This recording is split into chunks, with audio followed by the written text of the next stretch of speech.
Welcome back to part two of this 22nd annual Black Hills Model Engineering Expo. We got a lot more to talk about and some pretty interesting things to see, so let's get started. I have all my engines on towels because they This is Jerry Pontius. To the best of my understanding, Jerry lived his life as a mechanical engineer and worked on this type of machinery his entire life. In his retirement, he's been putting together some marvelous machines, some marvelous demonstrations, and solving some incredible problems, as you will see.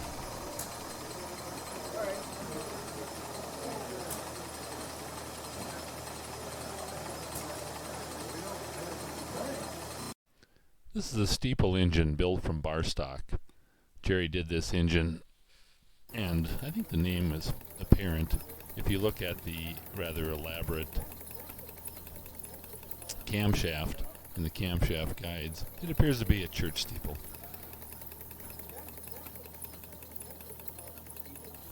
This is a model of the Kimball automatic engine.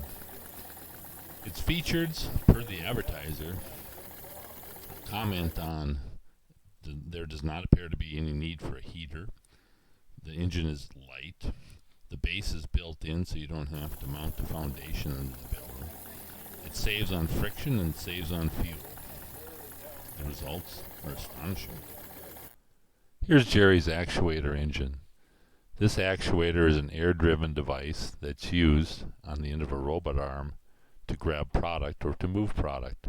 Basically, when you apply pressure to it, the arms of the actuator close. Very simple thing. What Jerry did with this engine is put some ball bearings on the end of these actuators and then developed a flywheel that has cams. There are two cams involved here. As the actuator opens and closes, it forces the cam to rotate the flywheel. As the flywheel rotates, there's another cam that opens and closes the valve. This is a model of a tree saw engine. This is an actual engine that was used to cut down trees. Basically, the engine was mounted at the base of a tree, staked into the ground. The engine was then started. If you look at this device, it's got a worm gear on the right side. As you turn the gear, the whole device would pivot into the tree. The reciprocating saw would then go ahead and cut through the base of the tree. The wheel on the worm gear allowed you to advance the blade, but it also had a lever on it that was notched. Here you can see Jerry operating the notch as he forces the blade into the tree. Very clever design. What I like about this engine is the cam. If you look at the middle of the picture, there's a shaft that's square that rotates back and forth. This twists the valve to be open and closed and allows the cylinder to function. It's a very clever design. When it's working fast, you can hardly notice this. However, on this slow motion view, you can see the cam going back and forth and rotating the valve to open and close the shaft. The Twisty. The idea for this engine came from an article in May 29, 2015 issue of Model Engineer magazine. Tony Wright designed a beam engine with a single acting cylinder ported in the bottom and rotated by a link to a cam on the crankshaft. Jerry decided to build it as a double acting cylinder. By using a bell crank, the cylinder rotation is accomplished using a Scotch yoke driven off the connecting rod pin on the crank. The Watts linkage ensures straight motion of the piston rod. The cylinder is ported radially and sealed by the Teflon seal visible by noting the white on the base. A little technical, but that's how it's done. Jerry's Wobbler tie class, built and designed by Jerry Pontius. Look at these three tins and you can identify parts of the engine.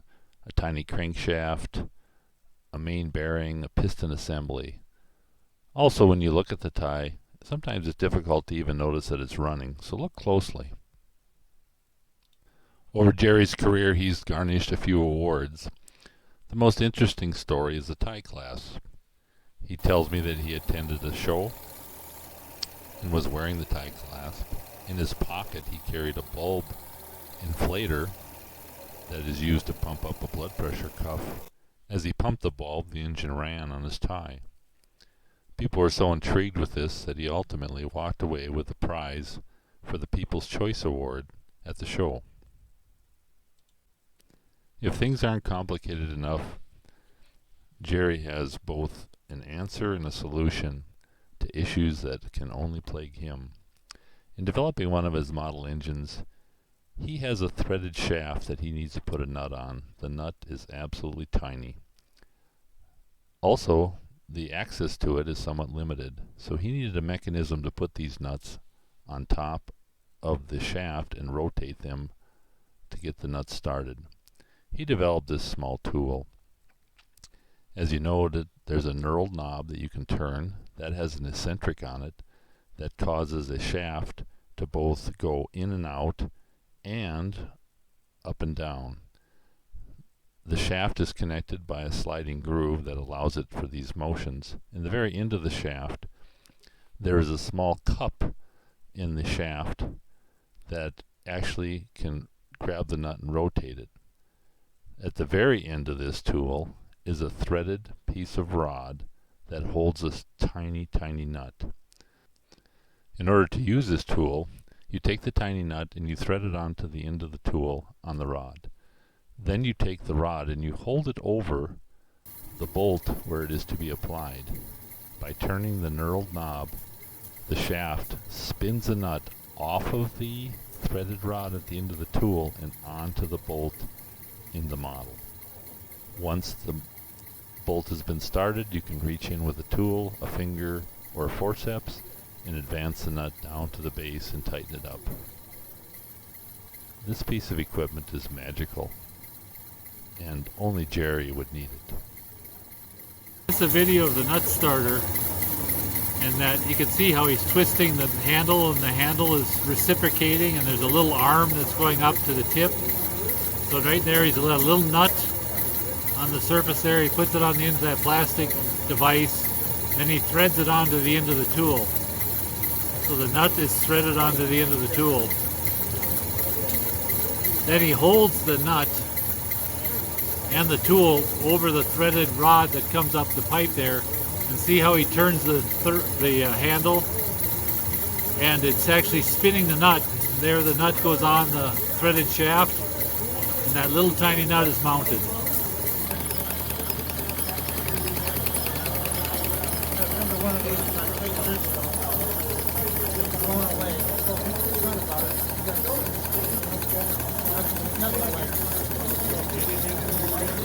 This is the Robertson semi-rotary engine. This engine was described in Modern Steam Engines by Joshua Rose. It was originally published in 1877. All the information for building the engine came from the illustration below, plus another cutaway illustration and 4 paragraphs of text. The bricks shown on the foundation are standard size, and the engine is a scale of 1 to 20.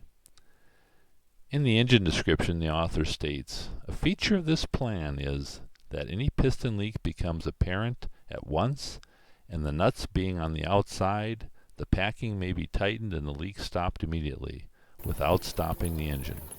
The engine frame and flywheel are still to be detailed and painted."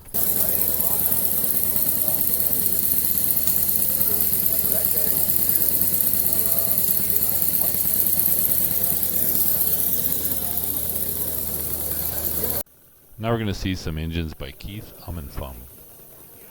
Keith tells me that when he retired, he was looking for some things to do, and he met Jerry Pontius.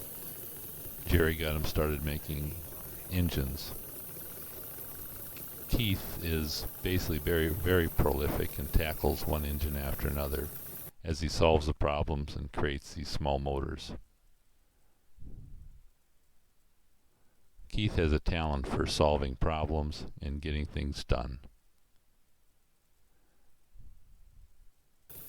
His engines are all technically challenging and very entertaining to watch.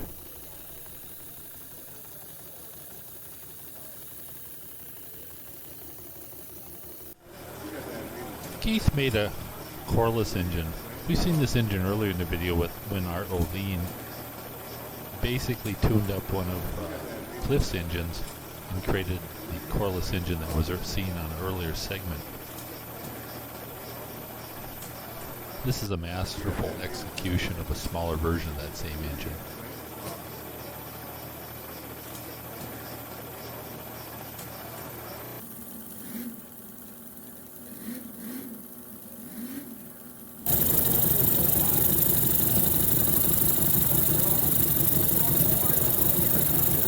There's a lot going on there, isn't there? Yeah. Here's a unique engine that Keith produced. It has 2 cylinders and 4 pistons. The pistons are connected to the cranks via long shafts that are circumferential, meaning one inside the other. As the shafts come out of the pistons, one of them has to cross over to the other side because that crank is in alignment with that piston, and on the flip side, the other piston on the other side in the other cylinder has to cross over and connect with this crankshaft. When you look at this in slow motion, you can kind of get a feel for what's going on. Very complex engine. Very cool.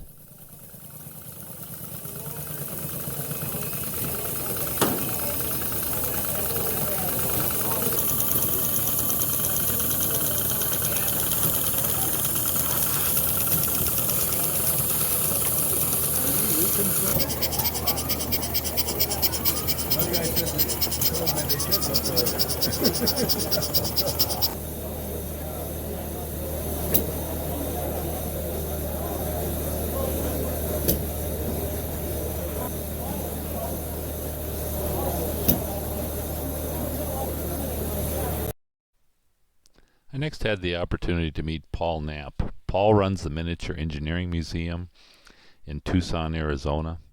The engines that he brought to the show were spectacular. Mike brought a rotary engine. He also brought a radial engine and several other examples of some V8s and car engines. The detail on these motors was spectacular, and it was an eyeful just to look at any one engine because you couldn't take it all in one sitting. Paul's rotary engine was spectacular. When you make a model engine, there's certain realities you can't get around. Electricity at high voltages will jump a gap. As you shrink an engine, it jumps gaps that were never present on the original one. In wiring this engine, Paul had tiny spark plugs that went down to a distributor. These tiny plugs were very close together, and actually the spark, or the electrical charge that was used to spark the plug, would jump from one wire to the next or from the wire to the housing. Paul had to solve this problem. What he discovered was Teflon tubing. Teflon tubing has a remarkable ability to resist electrical currents going through it, so the electric wiring for all these spark plugs, wherever it gets close to something else, is covered in a tiny Teflon tube. With this tube, he could transmit his high voltages down these wires and be assured that the only place where the spark was the end of the plug. Again, model engineering has people solving incredible problems all the time, and the solutions are amazing, and the skill that goes into these engines is spectacular. This engine is a rotary engine. You may have heard of radial engines, but this engine is unique. Here, the pistons are arranged in a circle, but the pistons and the prop rotate together. So essentially, the way I look at it is the entire motor rotates and the shaft is attached to the airplane. Quite an arrangement. In a radial engine, the pistons are also arranged in a circle, but the propeller is attached to the shaft. So the pistons do not rotate, and they are fixed to the airplane, and the shaft rotates with the propeller. Paul's quite proud of this rotary engine. And Paul, forgive me if I don't get this right, but as I understand, this is the only working model of a rotary engine. And it's also the only rotary engine model to ever power a model aircraft. Both records that Paul is proud of. This is the Bentley BR2 rotary aero engine. Paul constructed this model with the help of Lou Blackmore's book. The engine is machined from stainless steel with aluminum cylinders and heads. The engine burns regular gasoline on spark ignition and has a pressurized lubrication system and a carburetor like its full counterpart. The rotary engines of World War I rotated with the propeller. The hollow crankshaft that extended from the back of the engine was fixed to the airframe, and the crankcase was attached to the propeller. Thus the crankcase and the cylinders rotated with the propeller about a stationary crankshaft. Although you may not recognize it, this engine is incomplete. Paul's working on this Pratt & Whitney R985 Wasp Jr. It's a quarter-scale model. It's a replica of a 450 horsepower engine made by Pratt & Whitney from 1930 to 1963. The model, when finished, will be like its big brother. It'll burn regular gasoline, it'll have dual spark ignition, it'll have a mechanically driven supercharger, and it'll utilize a dry sump lubrication system. Paul estimates the engine's 15.8 cubic inch displacement will produce about 10 horsepower at 4,000 RPM. When he completes this model, he plans to manufacture these engines. This is a Westbury Dolphin overhead valve marine engine. The engine is made from aluminum and bronze castings. It measures 6 inches long, 5 inches wide, and 6 inches high. It weighs in at 4 pounds. It swings a 2 1/4 inch flywheel. It has a bore of 1 inch and a stroke of 1 1/8 inch. It has a total displacement of 0.89 cubic inches and burns petrol on a spark ignition. Here's a Riggle direct overhead cam inline 4 speedboat engine.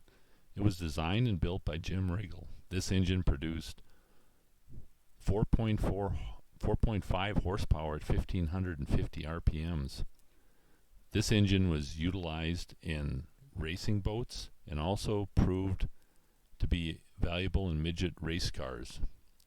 It represented a powerful contender. It had pressurized dry sump lubrication, 2 valves per cylinder, peristaltic oil pump, a water pump, and a fill pump. It burns methanol on a spark ignition. This is a model of a Kratch inline twin. The builder is unknown. Kratch, spelled Krattzsch. I had to spell it for you just to let you know what I'm up against. Paul supplies spark plugs for model enthusiasts. Talk to Paul if you need a plug for your model. Here his display shows that one of his plugs was first in space.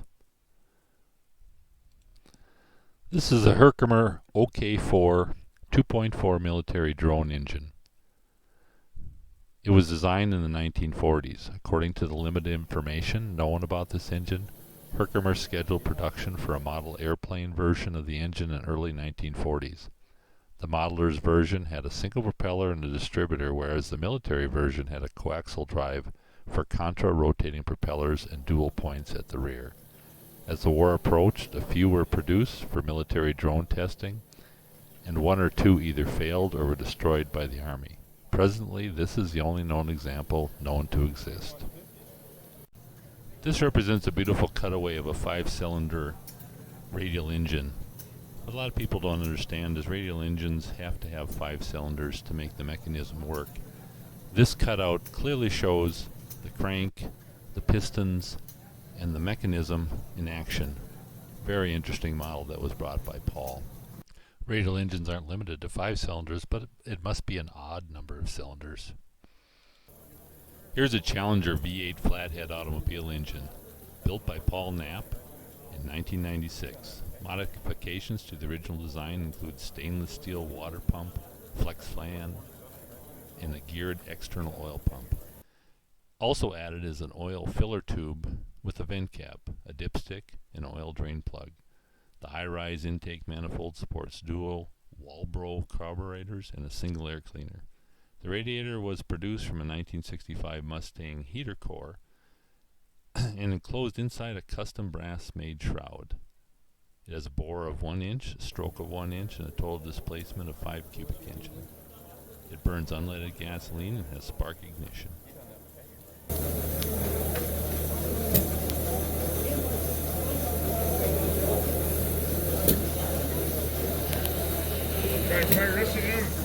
That ends part 2 of the 22nd Annual Black Hills Model Engineering Expo. Join us for part 3, coming right up.